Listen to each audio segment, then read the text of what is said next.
एक छोटे से शहर की तंग गलियों में, जहां हर मोड़ पर एक कहानी दबी है, वहीं से आरंभ होती है आरव और सानवी की कथा। उनकी जिंदगियां भिन्न थीं, परंतु उनके दिलों की धड़कनें एक ही लय में बंधी थीं। आरव एक सरल लड़का, जिसकी आंखों में अनगिनत सपने पलते थे, पर परिस्थितियों की बेड़ियों ने उसे सदैव पीछे खींचा।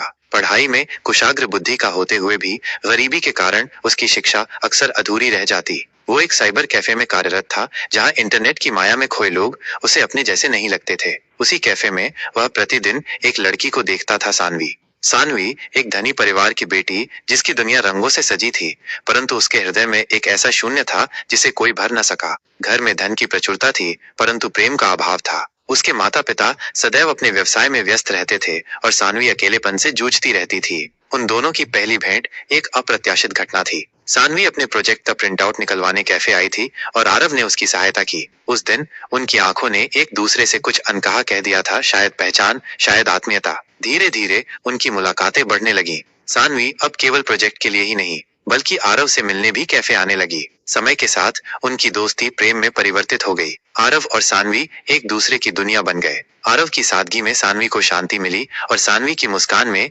आरव को जीवन का अर्थ दिखाई दिया। वे घंटों बैठकर ऐसे संसार के सपने बुनते, जहां उनके मध्य कोई अवरोध न हो, परंतु वास्तविकता स्वप्नों जितनी सरल नहीं होती।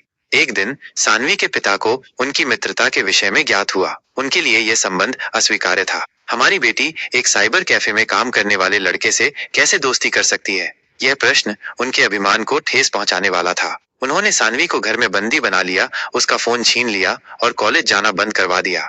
दूसरी ओर आरव व्याकुल हो गया था। उसका प्रत्येक दिन सानवी की एक झलक के इंतजार में बीतता, परंतु वह कहीं नहीं थी। हफ्ते गुजरे, महीने बीत गए। कैफे की एक पुरानी कुर्सी अब सूनी रहती थी, वही कुर्सी जहां सानवी बैठा करती थी। एक वर्ष बीत गया। एक संध्या, जब वर्षा अपनी पूरी तीव्रता से बरस रही थी, आरव कैफे बंद कर रहा था, तभी दरवाजा खुला। भीगी हुई, कांपती हुई सानवी खड़ी थी। आरव की आंखें नम हो गईं। उसने सानवी को अंदर बुलाया। सानवी दौड़कर उससे लिपट गई और रोने लगी। मैं सब कुछ छोड़कर आई हूँ, आरव, उसने कहा, अब और सहन नहीं कर सकती। आरव ने उसे देखा, कुछ कह न सका, बस अपने हाथों से उसकी भीगी लटों को पीछे किया। मैं तुम्हें कभी नहीं छोड़ूंगा, उसने धीरे से कहा।